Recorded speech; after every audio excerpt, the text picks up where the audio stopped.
నెలలో పుట్టిన వాళ్ళకి దైవభక్తి ఎక్కువగా ఉంటుంది. దైవ సంబంధిత కార్యక్రమాలు ఎక్కువగా చేసే అవకాశం ఉంటుంది. అయితే వీళ్ళు కొంతవరకు వివాహం జరిగిన తర్వాతే జీవితంలో మంచి రోజులు చూసే అవకాశం ఉంటుంది. అయితే వివాహం ముందు కూడా కొంతవరకు ఇష్టపడిన వ్యక్తులు ఉంటారు. వాళ్ళతో ఉండాలని కూడా ఎక్కువగా ఇలాంటి విషయాల్లో కొంతవరకు నలిగే అవకాశం ఉంటుంది. వీళ్ళు కుటుంబానికి అంటే తల్లిదండ్రులకు దూరంగా ఉండి చదువుకోవడం, ఉద్యోగం చేయడం అనేది ఎక్కువగా ఉంటుంది.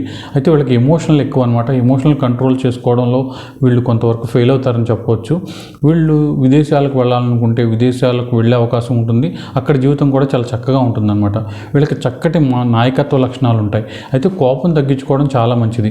కోపం వల్లే జీవితంలో వీళ్ళు చాలా వరకు నష్టపోవడం, ఫైనాన్షియల్గా కానీ, రిలేటివ్స్ పరంగా కానివ్వండి, లవ్ పరంగా కానీ నష్టం కలిగే అవకాశం ఉంటుంది. కోపం తగ్గించుకోవాలి. వీళ్ళు ఎవరి జోలికి వెళ్ళరు. ఎవరన్నా జోలికి వస్తే మాత్రం అస్సలు వదలరు అనమాట. అందువల్ల కొంతవరకు కోపం తగ్గించుకోవడం అనేది మంచి సలహా.